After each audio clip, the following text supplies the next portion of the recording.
Did you guys see this question that's come in from Molly about muting? All the attendees should be muted.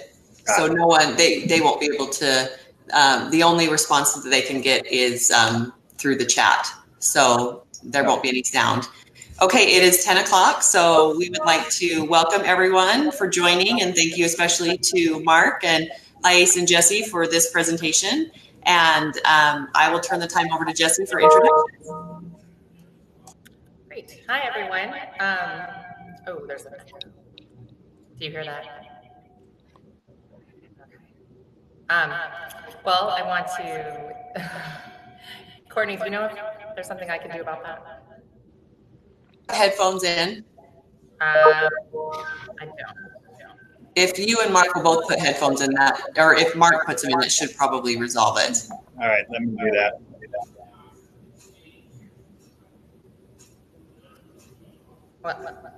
Well, that's all right. Maybe if you mute, or I can mute after. Is that better? Yes. No.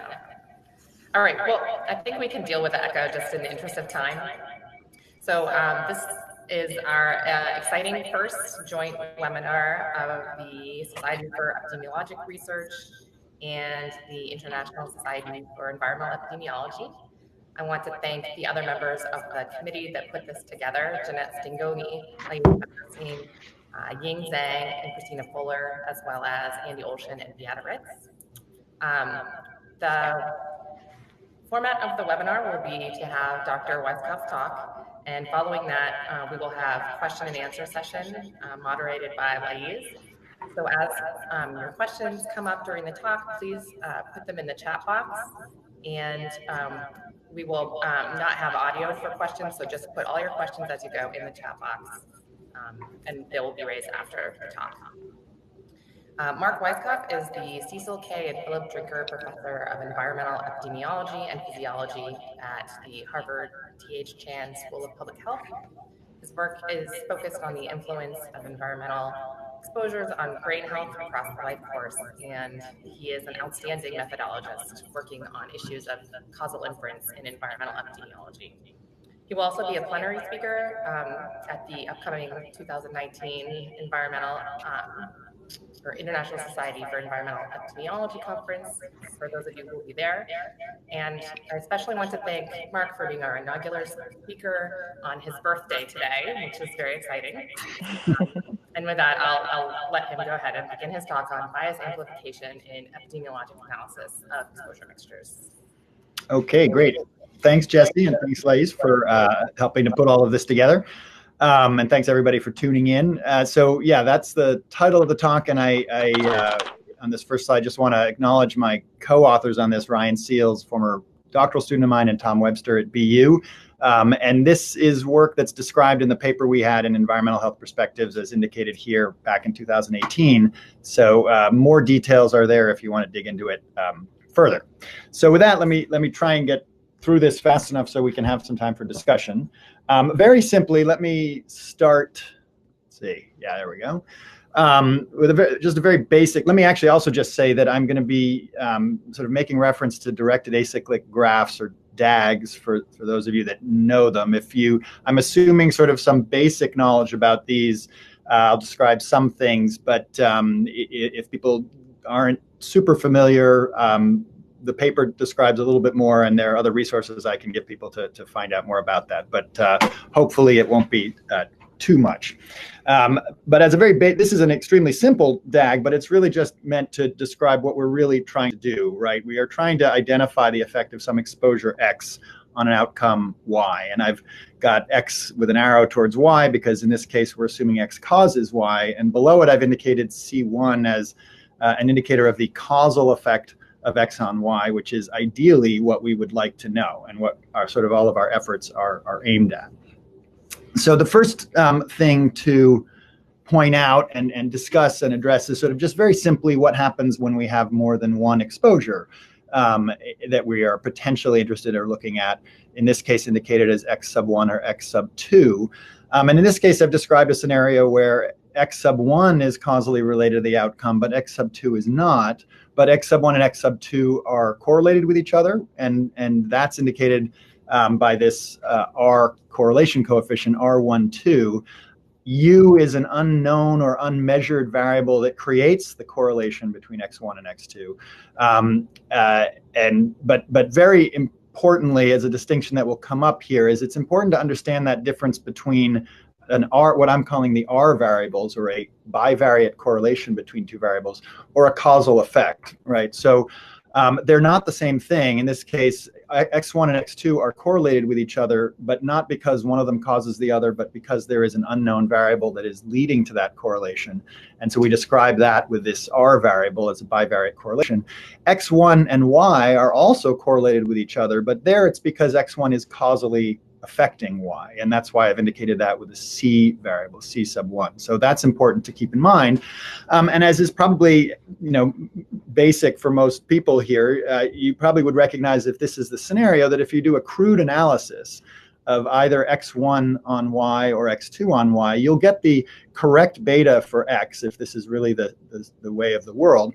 You'll get that causal effect C1 for the beta, but you'll get a biased effect for x2, because x2 is not correlated, is not causally related to y. It's only correlated with it through this correlation with x1. So so what we typically do to handle this is we co-adjust for both of them. And if you do that, we get the correct estimate for both of them. We get the causal effect of x1 on y, and we would presumably get a null effect of x2 on y, because we've blocked the path through x1 by conditioning on it. Now, if the correlation between x1 and x2 is very high, that can be a problem, but it's a problem in terms of the stability of the estimate and our ability to get a stable beta. It's not a problem in terms of expectation at the extremes. And Enrique Schisterman has a great paper on this in Epidemiology in 2017, saying that it is not biased statistically, even when these correlations are quite high. There is a problem with power and confidence limits. So we can go into that more later as well. So with that as sort of the basic underlying part, I just want to take a moment to explain, make sure everyone's just on the same page about one particular aspect of DAGs, and that is variables that we refer to as colliders. So here L, the variable L, is by definition, as I've described the DAG here, a collider, and that is that two different causes affect L, in this case x1 and x2. And the important aspect of this is that if you do not condition on the L variable, then if this is the way of the world where x1 causes L and x2 causes L, and that's all of the sort of causing factors around, then x1 and x2 will be unassociated with each other. However, the important trick about colliders is that if you do condition on a collider, in this case L, and in DAGs we typically indicate that by drawing a box around the variable we're conditioning on, now you can create an association between x1 and x2, even though when you do not condition on L, none exists. For the time being, just take my word on that if you don't know about DAGs and these things, but I can go into more detail on that later if you want to know. But a lot of what I'm going to talk about comes about because of this issue, that if you condition on a collider, you will create associations between the things that cause that collider. So with that, let's get just a little bit more complicated in the DAG we were describing before. So this is basically the same co-exposure DAG I showed before, but now adding an additional unknown variable U prime that is related to both x1 and y. So in this case, U prime is sort of a classic confounder, or introduces confounding of the relation between x1 and y, right? It causes both the exposure and the outcome. I've put the C variables, C1, C2, and C3, because those are causal relations of U prime on x1 and U prime on y and x1 on y. So if this, again, is the way of the world, then if we now do a crude analysis and just look at what is the association between x1 and y, it will now be biased. And I think you can see my arrow pointer here. And it's going to be biased. You will, in the regression equation of y predicted by x1, you'll get this effect, C1, but you'll also be biased by this pathway through U prime. And that's another reason why X is correlated to Y, but it's not a causal one. X2 remains biased, but it remains biased for the same reason it was before, which is that it's correlated with X1, and X1 causes Y. So we have this pathway of X2 through U through X1 to Y that would result in a biased estimate for X2. If you've been paying attention now, you'll recognize that this X1 has aspects of a collider in it, in that there are two variables that predict X1, U prime and U. And where we see this being a problem is that if we actually now do the co-adjusted analysis, which the last time around gave us the correct unbiased estimates, now we have a bit of a problem here, because if we want to look at the relation between X1 and Y, well, we now are getting the same thing in a mutually adjusted model with X2 in it. We still get this biased effect that is C1 plus this confounding pathway through U prime. But importantly, when we consider X2, we now do not have the bias that runs through C1, that is through the X1 effect on Y and the correlation between X1 and 2, because we've conditioned on X1 and blocked that pathway, which is another DAG aspect that if you're not familiar with, we can go into later. But as I mentioned with colliders, the problem now with adjusting for X1 is that we've opened a pathway between the two predictors of X1. And so now in the multiply adjusted model, the effect estimate we retrieve for X2 is going to still be biased, but it's going to be biased by the pathway X2 through U through X1, now through U prime and Y, right? So it remains biased, but for a slightly different reason. But let's explore this bias now just a little bit more. But before we do that, I want to introduce one other aspect that's critical to all the stuff that I'm going to be talking about, or at least is a good thing to have in mind as we think about it. And that is instrumental variables. So I see some problems with the slide. I don't know if that's showing up on yours, but I'll walk through it. But I want people to be somewhat familiar with instrumental variables. If you're not, I highly recommend reading up on them. They're sort of potentially very useful tools. But this is separate from the stuff I've been talking about in this paper. This has been around for a while. But the idea of an instrumental variable is to deal with the kind of confounding I was just describing. So if we want to know what the effect of X on Y is, but we're concerned that that association is confounded by this U variable, similar to the diagram I just explained, if we can find another variable Z that is causally related to X, so it's associated with the exposure, and down below actually I've given sort of the three criteria for an instrumental variable, is one, it has to be associated with the exposure, so Z in this case causes X.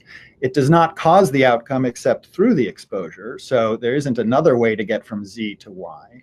And that it doesn't share any causes with the outcome. In other words, no confounded path to Y. So it doesn't cause Y, and there's no backdoor path from Z to Y. If you have such a variable, you can do an analysis that basically looks at the effect of Z on Y and the effect of Z on X, and allows you to retrieve just the causal effect of X on Y. And it essentially eliminates the confounding by U, in part because now X is a collider that is not conditioned on. So we do an analysis of Z predicting Y and Z predicting X, but never conditioning on X. So when we analyze for Z on Y, we don't put X in the model. And so that will, because of this collider effect, you will eliminate confounding by that U variable here. So a couple aspects of this, you may be, if you're not familiar necessarily with instrumental variables, you may have heard of Mendelian randomization, which is basically this same thing, where people try and use certain genotypes as an instrumental variable for some biological variable. So as an example, one could use the fat mass and obesity associated genotype, or FTO, as an instrumental variable for body mass index, right? Because FTO genotype predicts body mass index, but it's not subject to a lot of the possible things that could confound a relation between body mass index and some outcomes, such as dietary patterns, exercise habits, whatever that might be. And so in this case, the FTO genotype is used as an instrumental variable for body mass index to try and get at the causal effect of body mass index on an outcome. So that's something where it's been around for a while, and maybe you're a little bit more familiar with that. But the other aspect of this Mendelian randomization that's important to know, and it still follows the rules and the criteria of an instrumental variable, is that you don't have to actually, the Z instrumental variable doesn't actually have to causally affect the exposure you're interested in. And even with Mendelian randomization, this is probably often the case where you might be looking at some genotype Z as your instrumental variable in the Mendelian randomization, but that's not actually causing your biological variable, if that's BMI or urate or pick something in the blood, that there's some other causal mutation, causal SNP that affects that biological variable, but the SNP you have is just in linkage disequilibrium with it. So the point being here that you don't have to causally affect the exposure X you're interested in. It just has to be associated with that and still adhere to those other criteria for an instrumental variable. In this case, these two, are linked by linkage disequilibrium. That's going to be important when we come back to the issue of co-exposures in environmental epidemiology. So now, with that instrumental variable brief description in mind, what the crux of much of what this paper that I'm talking about is based on is relatively recent findings. I think originally by sort of economists noted this first, and then Judea Pearl picked up on it. And it has to do with what happens when you actually do an analysis that is not really the one that you would do for an instrumental variable. But this is the diagram I just described before for an instrumental variable. I've put in the C causal effects of each on the other. And what these guys noted was that if you do an analysis, again, as we said, just the crude analysis of X on Y, Y equals beta 0 plus beta XX, you will get a biased estimate because of this pathway through U. What these guys noted or made note of was that if you actually run a model that predicts Y with both Z and X, which I importantly want to make sure you recognize that is not what you should do for a typical instrumental variable analysis. But if you do that, what they found or described and pointed out, I guess, is that the effect estimate you get for your X variable actually has this bias still through U, but that bias through U gets amplified. And it's amplified by this term here. So the bias itself is C2 times C3 if you just do the crude analysis. But if you add Z to the model, you take that crude bias and you amplify it by 1 minus C4 squared. So the stronger the association between Z and X, the smaller this denominator is going to be, and the more you're going to blow up the bias that would have occurred from just a crude analysis of X. So that's the fundamental problem that is occurring here. So let's explore that now just a little bit more. Again, we don't need for this problem to arise for the Z variable to causally affect the exposure you're interested in, the X. We could just have the two correlated here with a correlation coefficient of RZ sub X, and then the equation just is the same, but now what's in the denominator is RZ sub X squared. So it doesn't need to actually causally affect the exposure you're interested in. There's even more of a problem for our purposes of what I'm talking about, and that is that even if your Z variable is not a perfect instrument, and that is it violates it violates one of the criteria of an instrumental variable, that is the variable itself is actually related to Y in some other way, either causing it directly or is shares some confounding, has a confounded path between Z and Y other than through X. What's described here is Z is not a good instrumental variable because it violates one of the criteria. However, this amplification problem still occurs if Z is put in the model with X. And that's where a lot of the problem arises. So what does this have to do with exposure mixtures? Well, the main problem we have is that environmental exposures are often highly correlated, right? And because of that, and this was the concern of mine that drove this this work, is that one contaminant may be an inadvertent instrumental variable for another, and what would happen in that case. And so the concern is that if we include many contaminants in the same model, are we possibly inflating confounding biases, and what does that look like? So the objective here of what I want to get across is to consider different causal structures for correlations between multiple exposures. Why are they correlated? We need to think very strongly on that point. And given that, what are the implications for this kind of bias amplification from any uncontrolled confounding that's going on? And I will say that in everything that follows, I'm assuming continuous outcomes, linear relations, standardized variables, and then unless otherwise noted, there are a couple places where this, well, I'll deviate from this, but unless otherwise noted, everything, I'm just assuming positive relations between all of the variables, in large part because that greatly simplifies the math that underlies this. Okay, so, nope, sorry, that's the next slide. So, again, sorry for the formatting problems here, but fundamentally, what I'm going to argue with you guys is that there are basically two, at least for our purposes here of what I'm describing, there are basically two reasons why exposures may be correlated. One of them is that they're correlated because of some reason that's unrelated to the outcome. Actually, I should probably have put three where one of them causes the other, but that's just another scenario. Here, I think in environmental epidemiology, it's often just that they're correlated for other reasons. And those split largely into two groups, that it's correlated for reasons that are otherwise unrelated to the outcome of interest under study, or they're correlated for reasons that are associated with the outcome under study. So that's the preface to all of this, and we'll keep coming back to this. But let's return now to the earlier DAG, where we are trying to retrieve the effects of X1 on Y with a correlated exposure X2, but there may be this uncontrolled confounding of X1 on Y. So this is one way to describe the DAG. Let's put an example on it and show it in just a different setting here. And again, I don't know if you're seeing the same mishaps with the slides, but I think we can get through that. Oh, I lost my screen. Hold on. So here's an example where we maybe look at two polybrominated diphenyl ethers, A and B, for simplicity here. Now, it may be that in reality, the PBDE B is actually associated with some outcome you care about, but that effect, denoted with the arrow between PBDE B and Y, with the causal effect C1, is confounded also by, for example, some enzymatic activity in the body that is related both to the level of PBDE-B you measure and to the outcome that you're studying. But at the same time, PBDE-A and PBDE-B are correlated, perhaps because they both come from house furniture that you have around.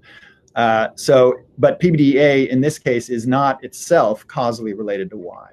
So what happens if we analyze these in different ways? If we just do the crude analysis, as I've shown here, the bias on the B, the actually causally related one, what you're going to retrieve is the actual C1 effect, that is the true causal effect, plus a biased effect through this confounding enzymatic activity, which is C2 times C3, and that's described down here.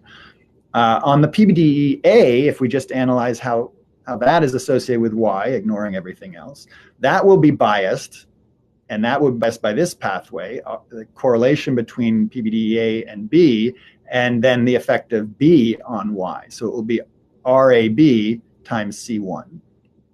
So in a crude analysis, both here are biased. If we mutually adjust, we don't get around the problem here. So PBDE-B, we now have the same problem. It's got a bias through the C2, C3, this backdoor pathway through enzymatic activity.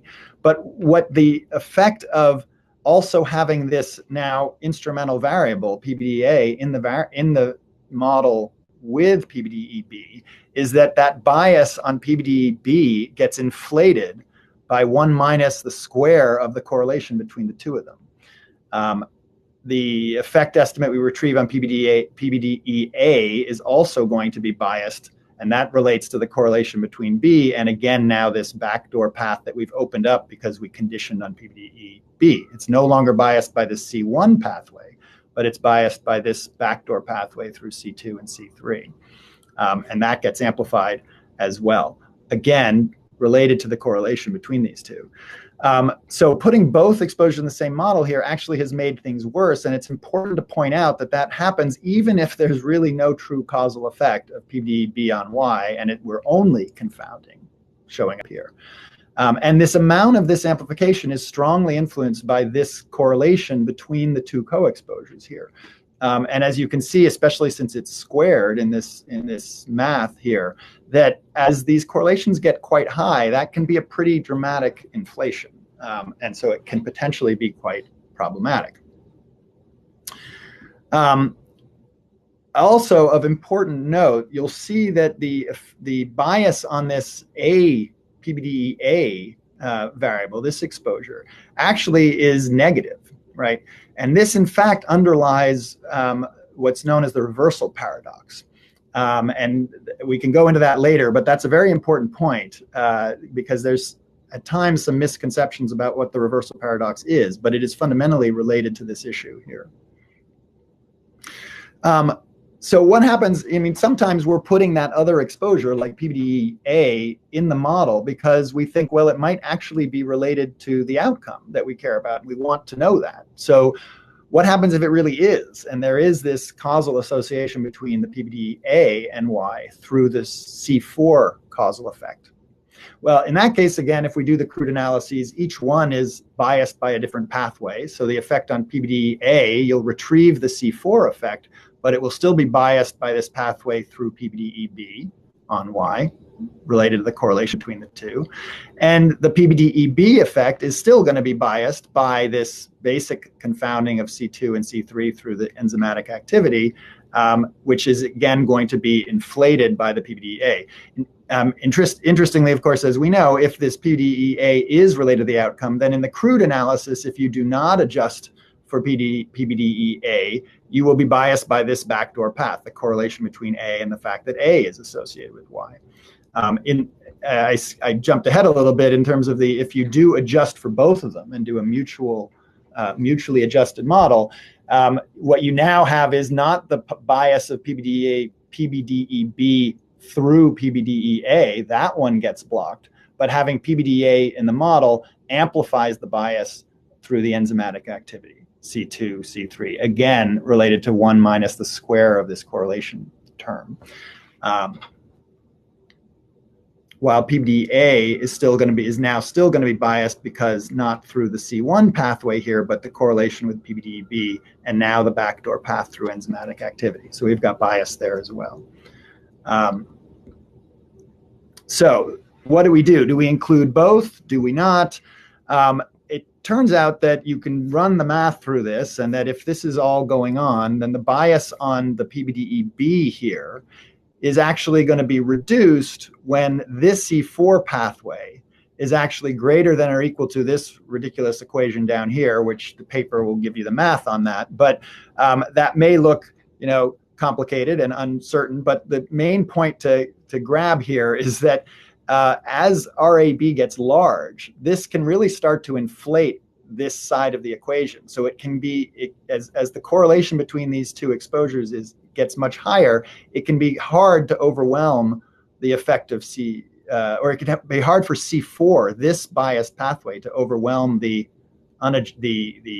confounded pathway through enzymatic activity here. So, and that has to do with this RAB over 1 minus RAB squared. So as that correlation gets stronger, and if we're talking in the 0.8 range or whatever, it can be hard to justify including the other variable to block the effect through that variable itself if you've got some other uncontrolled confounding going on here.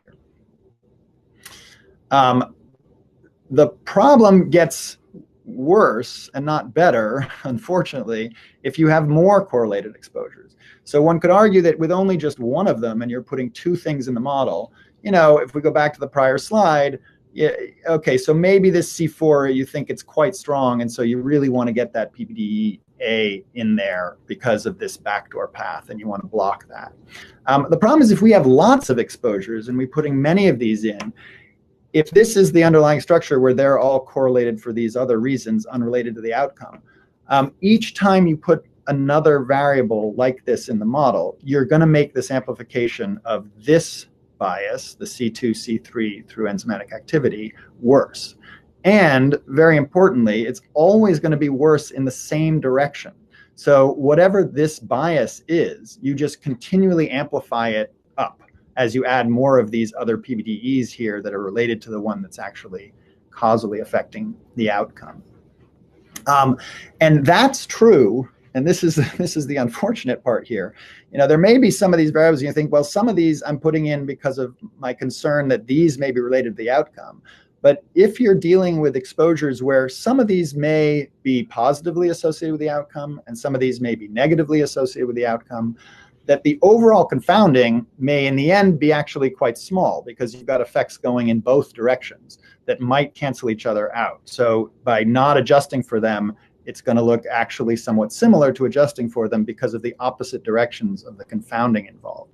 So that will be happening, but regardless of the direction of which these are related to the outcome, the bias of the amplification of this uncontrolled confounding bias is always in the same direction. So while you make this worse and worse and worse with more of these variables, the direction doesn't matter. While all these other variables, the direct confounding through them may actually be canceling out if they have effects going in different directions. So that's problematic.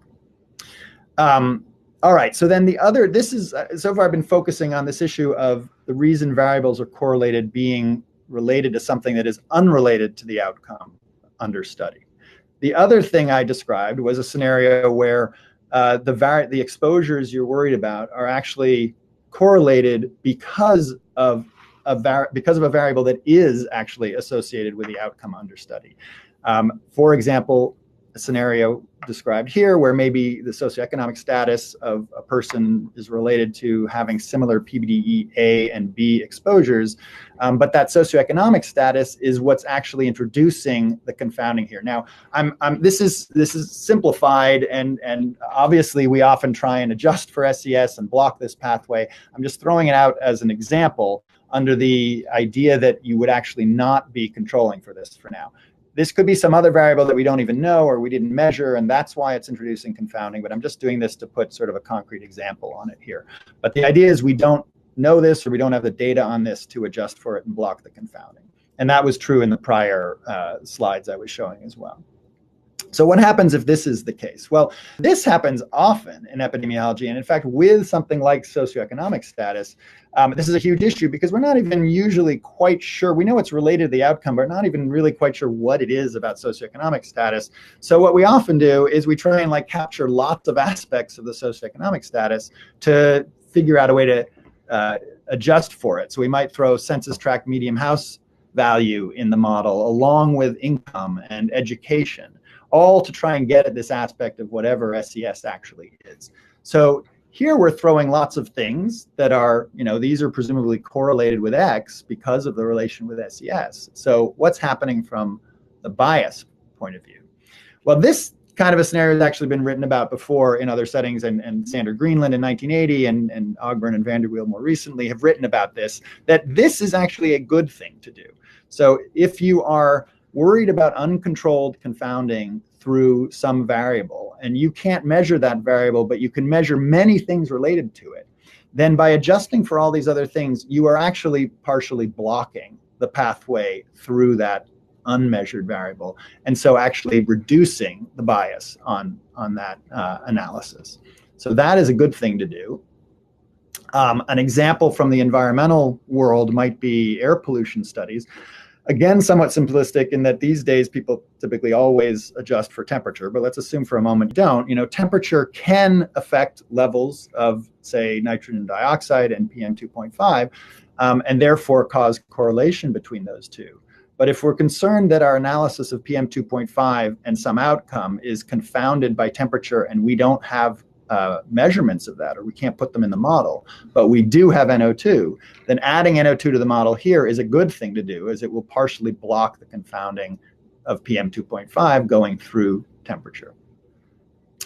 A very minor variation on this, but it's basically the same thing, is if there is confounding through some variable that is related to the source of the correlation. So the PBDE example, these two congeners of PBDE may be correlated because of the house furniture, but what house furniture you have is dictated by your socioeconomic status, and it's that variable that's related to the outcome. This is basically the same as the prior slide, where it's directly through this one, where it's directly through SES. So in that case, it's good to adjust for PBDE-A, as it will partially block that confounding through SES. Getting more complicated, what if we have both of these happening at the same time? That you've got correlations between PBDE-A and PBDE-B in this example I have here, that are driven both by house furniture that is unrelated to the outcome and by socioeconomic status that is related to the outcome. Again, simplistic examples just to throw something out there, and those two might be related, and I'm not describing that, but I'm just trying to put some variables on here so we can think about it. And I'm not a Twitter person, but the answer here is hashtag it's complicated. It's very difficult in this scenario to figure out what's going on, but the bias in this case can go up or down, and it's basically because by putting in PBDE-A and B in the same model, you're helping with this confounding, but you're hurting because of this correlation structure, because it's amplifying whatever's left over here. And it's ultimately going to depend on the specific relations between all of these variables here, the C2, C3, and C4. And those are, in this scenario, all interrelated, which is why it gets kind of complicated. Not to have horrendous math on this, but the one point to pull out of this, and again, if you want to go to the details, we derive these equations in the paper, you can go there. These are the equations of what the bias would be, but the only thing I want to point out right now is what's happening. Oh boy, that's some pretty bad mess ups on the slide. Sorry about that, but it still is actually circling the thing that I cared the most about, which is that when you do the math in this scenario, the tricky thing is that you now actually have a term that is not squared.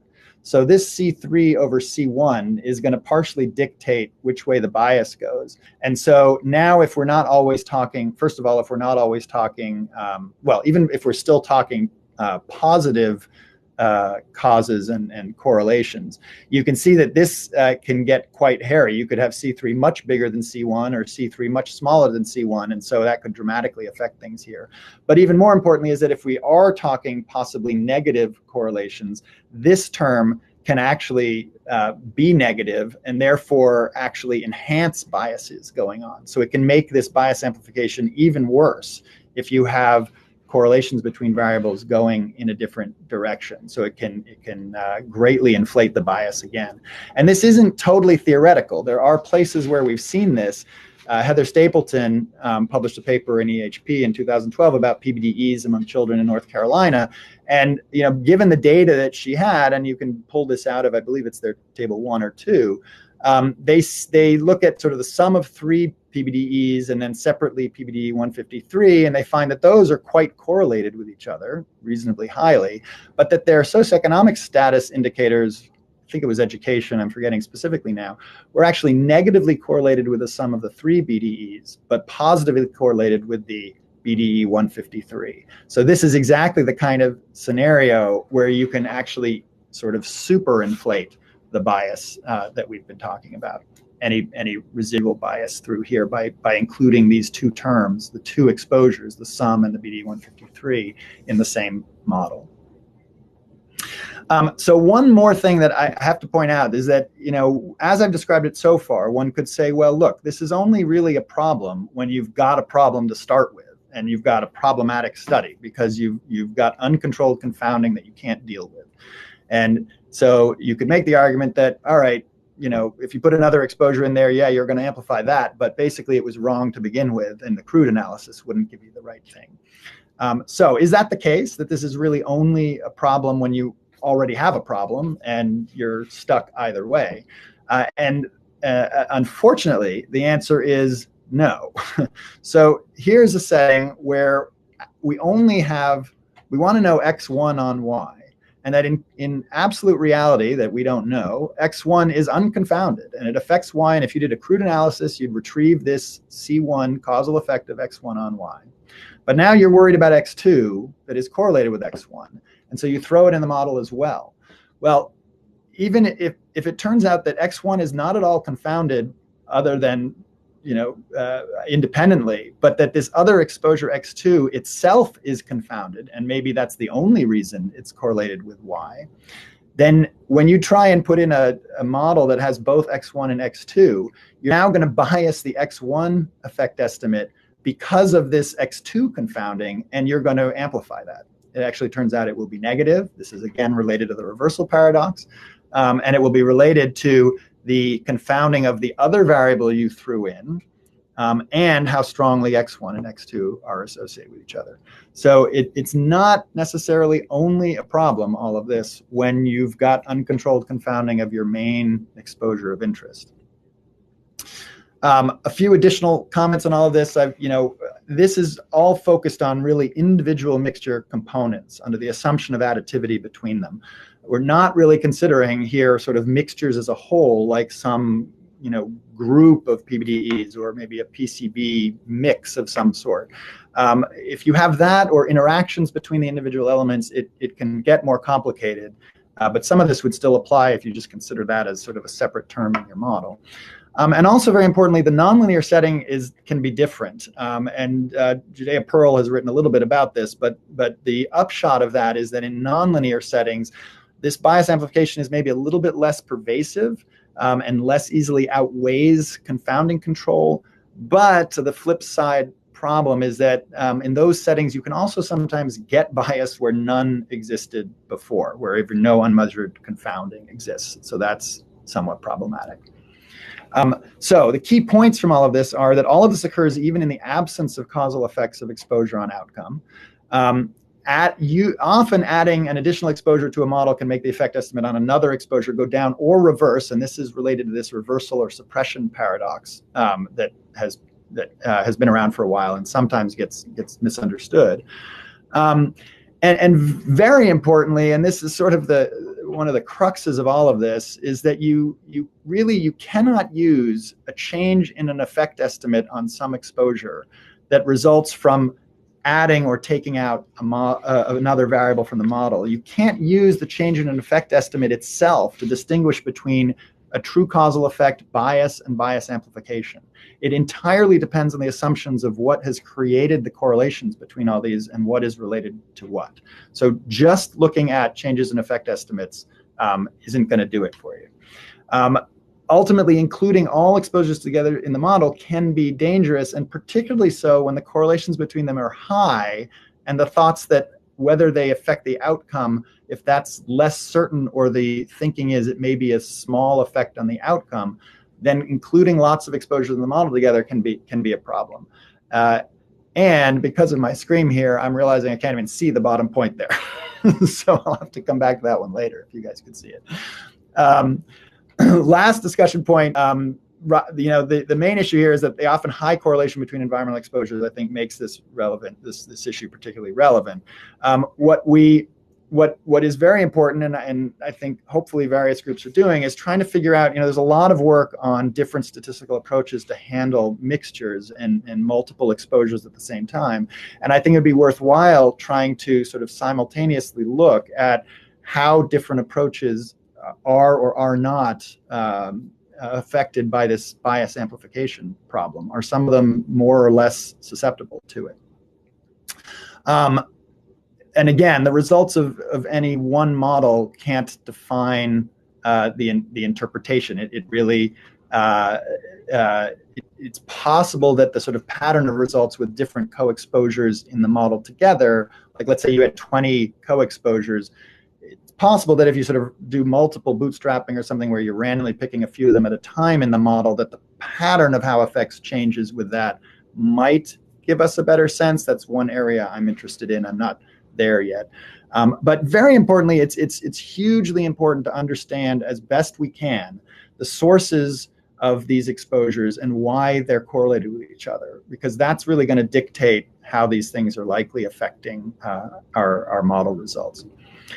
And to kind of trying to sum up simply, right, in the end, generally, if you've got things that are correlated because of reasons unrelated to the outcome, it's probably better not to put them in the model together. That's why I've got the frowny face on the left there. Whereas if they're correlated because of reasons that are related to the outcome, then it's generally better to include the multiple exposures in the model. That said, you may be coming out of this swimming, with all this craziness in your head, like, what am I going to do about this confounding? And frankly, it is hard. These biases can be happening all over the place. So don't totally give up hope. I do want to, these could be topics of other webinars, but I am a big fan of trying to find ways to just generally avoid confounding, period, right? So we don't even have to try and adjust for it. And important tools in that effort are negative control exposures. And I've listed a few papers here that go into this that can at least sort of try and assess whether you've got uncontrolled confounding, and if so, sort of how much there might be. And then also, very importantly, think about what the exposure metric is.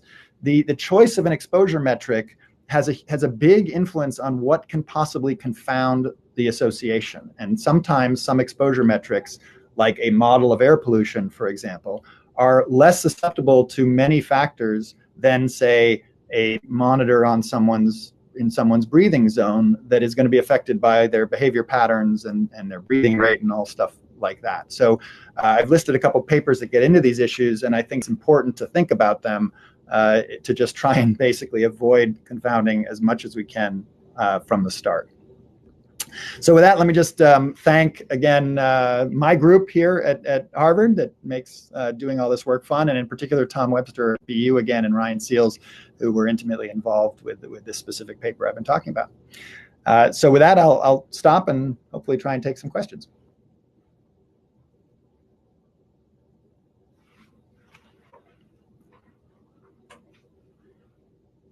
Oh, I can't hear you, Lais. Is that me or you?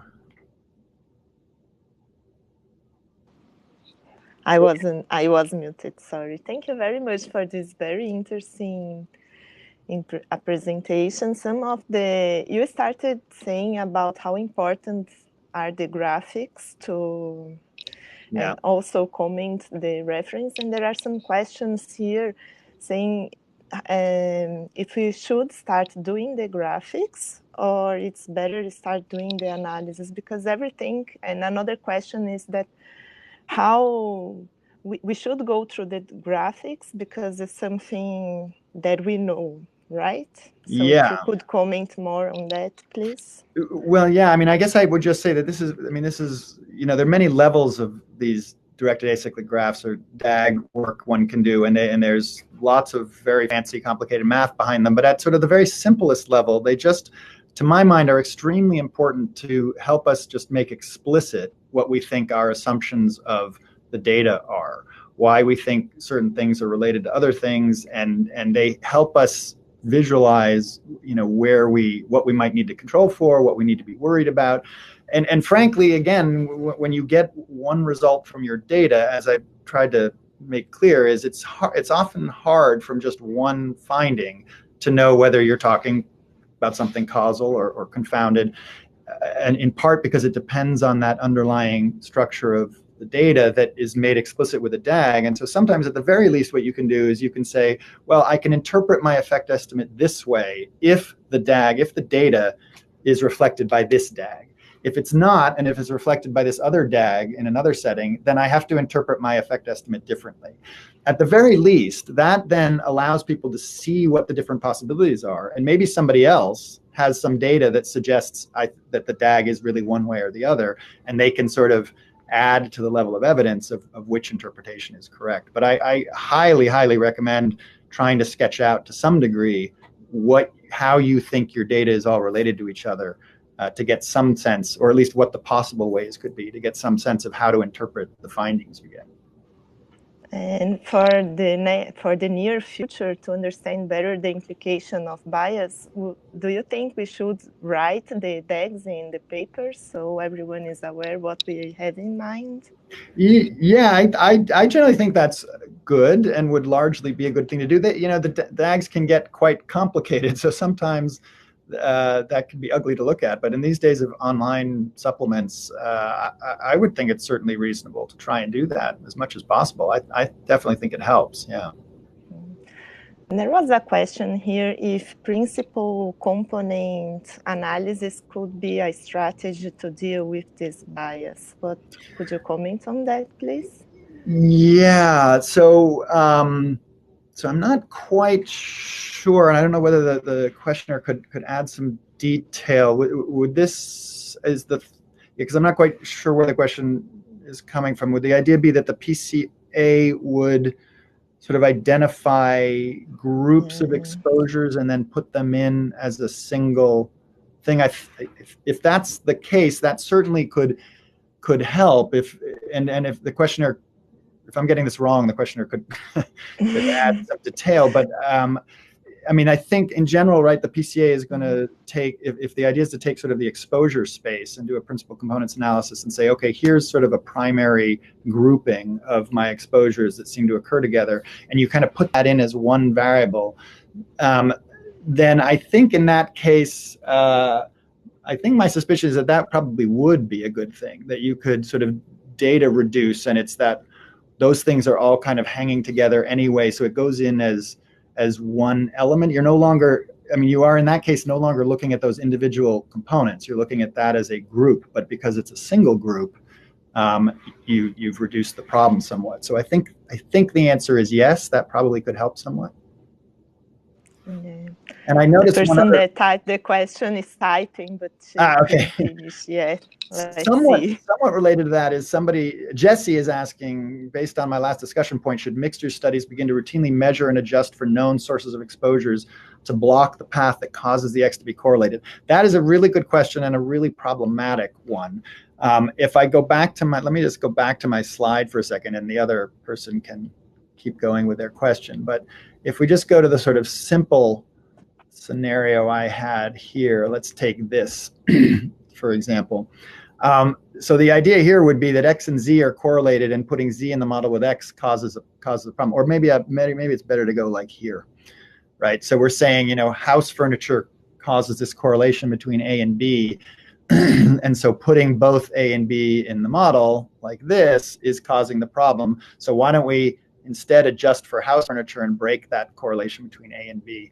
So in theory, that was sort of one of the first places I went, until I realized quite quickly that the problem is, if house furniture is in the model, it's an even better instrumental variable for PBDE than this guy. So you're actually just making the problem worse if you do that. And that's related to this point that it's not just the environmental exposures themselves, it's anything you have in your model. So one of the places where this problem has been talked about a lot is with propensity scores. And, you know, propensity scores are generated by throwing in lots and lots of predictors, to often predictors of the exposure. And so one of the points that's been debated is that if you're throwing tons of variables that largely just predict the exposure into the propensity score, then that propensity score is going to do this. It's going to amplify the bias if you've got uncontrolled confounding. So it's a nice idea to try and break that correlation, but if you're doing that by throwing this variable, the one that's creating the correlation, into the model, then that one assumes the role of the sort of imperfect instrumental variable that causes the bias, and then you don't get around the problem.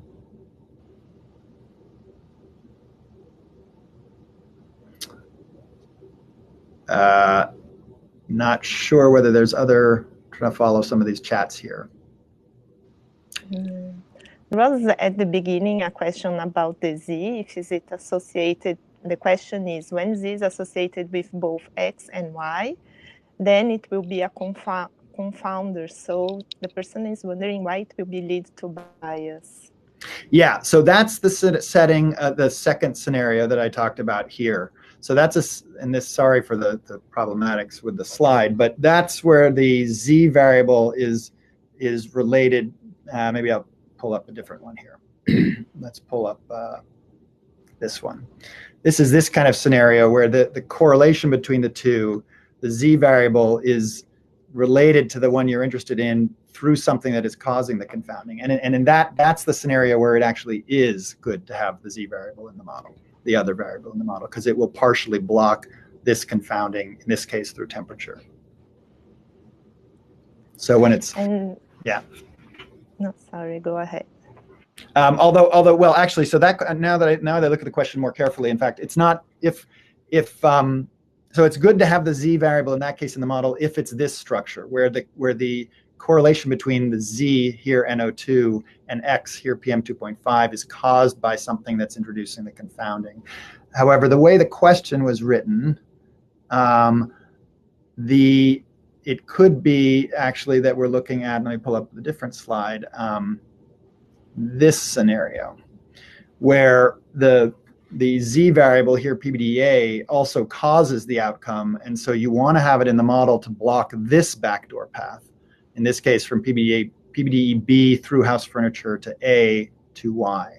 And that's true if you put PBDE A in the model with PBDE B, you will block this backdoor path through C4. But at the same time, the PBDE A is going to amplify any bias, any uncontrolled confounding of PBDE B. So again, that's the scenario where whether or not to put it in the model depends kind of on the relative strengths of C4 and what you think may be going on with the uncontrolled confounding. Obviously, if there's no uncontrolled confounding, then there's nothing to amplify. And so then it absolutely makes sense to put PBDE A in the model. But if there's the suspicion that you have uncontrolled confounding here, then it's a balance. And the sort of rule of thumb, the sort of general idea is the stronger the other exposure is related to the outcome, generally, the more that leans to including it in the model. Whereas if it's weakly related to the exposure, but more strongly related to the other exposure, then you want to lean away from putting it in the model. But again, the problem is the amplification of any uncontrolled confounding gets, again, worse and worse as you have more of these variables in the model. So as you start throwing, 3, 4, 5, 6, 20 exposures in a model together, it's hard to justify it for the confounding control over the bias amplification if you think you have some uncontrolled confounding. Right. There was a comment on that just jumping, if you could read that from Renan. He says, but also when you condition on the NO2 in that example, another thing you should think about is possible N bias, where the NO2 is a barrier proxy. Let's see, are we talking about this one? So, but also when you condition on the NO2 in that example, another thing you should think about is possible M bias, where the NO2 is a barren proxy. So maybe Ranan could expand on that. The M bias isn't showing up in the DAG as I have it here, but I guess are you suggesting that there would, yeah, Ranan, if you could add to your comment about the scenario and maybe tell me which slide you're thinking the most about. Like, could it be, does it look more, if it looks more like this? Just side. Yeah. He had a comment. This will happen if you have a common cause for NO2 and Y. And Y, a common cause for NO2 and Y. Let's go back there. Right. Yes. Right. That's right. If you have another variable here that's linking NO2 and Y, that's confounding NO2 and Y, so that would be something over here that has this structure, then yes, by putting NO2 in the model, now you're actually opening up an M-biased pathway for PM2.5 backwards. So that's absolutely right. And what it, I mean, again, I just want to stress that one of the most important things that I think should come out of this is to think exactly about those kinds of things. Like why are things correlated? What's causing them? And not only think about it, but it sort of highlights that there's a lot of research to be done that doesn't even involve the health outcome, right? We need people doing the studies to say, why are these things associated? Where are they coming from? What's the source? What's causing the correlation? What's causing individual exposures to these things? That's why that side of environmental health, or any study of exposures, is also critically important, even before you get to the health outcome, to be able to understand what is creating the structure of the data. Yes, we know that the PM2.5 is a very good indicator for many health outcomes, but some people will still think it's helpful to understand which compounds, because PM2 compounds vary greatly for the sources. Do you think this would fill in this thing of bias amplification when we analyze separate compounds and in this field? Yeah, so in theory it could, right? So if you now break down the PM2.5 and you look at all of its all of its components, and you tried to put them all in a model together, you are potentially opening yourself up to this.